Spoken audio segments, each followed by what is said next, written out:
កាលពីថ្ងៃអង្គារនៅសប្តាហ៍នេះប្រទេសហ្វីលីពីននិងអេមីរ៉ាត់អារ៉ាប់រួមបានចុះហត្ថលេខាលើកិច្ចព្រមព្រៀងភាពជាដៃគូសេដ្ឋកិច្ចគ្រប់ជ្រុងជ្រោយជាមួយគ្នាដែលនេះជាកិច្ចព្រមព្រៀងពាណិជ្ជកម្មសេរីលើកដំបូងបំផុតរបស់ខ្លួនជាមួយប្រទេសនៅតំបន់មជ្ឈមបូព៌ា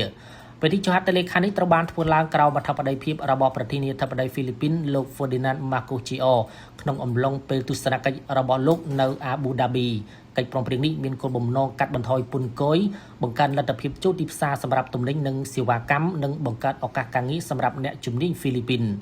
ការិយាល័យប្រធានាធិបតីបានបញ្ជាក់ថាការសិក្សាបឋមបង្ហាញថា CEPA អាចជួយជំរុញការនាំចេញរបស់ហ្វីលីពីន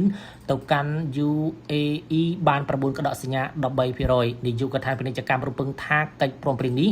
នឹងនាំឲ្យមានការលុបបំបាត់ពន្ធគយរហូតដល់ 90% និងបើកផ្លូវឲ្យហ្វីលីពីនចូលទៅកាន់ទីផ្សារឈូងសមុទ្រកាន់តែទូលំទូលាយគូបញ្ជាក់ថា UAE គឺជាផ្ទះរបស់ពលករហ្វីលីពីនប្រមាណ 7 សែននាក់និងមានទំហំពាណិជ្ជកម្មទ្វេភាគីប្រហែល1កដកសញ្ញា $8,000 លាននេះជាកិច្ចព្រមព្រៀងពាណិជ្ជកម្មសេរីទ្វេភាគីទី4របស់ហ្វីលីពីនបន្ទាប់ពីកូរ៉េខាងត្បូងជប៉ុននិងសមាគមពាណិជ្ជកម្មសេរីអឺរ៉ុប Sky One TV សូមភ្ជាប់គម្រោងថ្មីច្រើនជាង140ប៉ុស្តិ៍តម្លៃពិសេសមួយឈុត$65ដោយមិនគិតថ្លៃសេវាប្រចាំខែ Sky One TV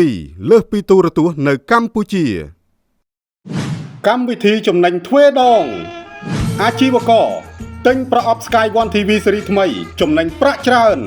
ជាងដំឡើងប្រអប់ Sky One TV ស៊េរីថ្មីក៏ចំណេញប្រាក់ច្រើនផងដែរ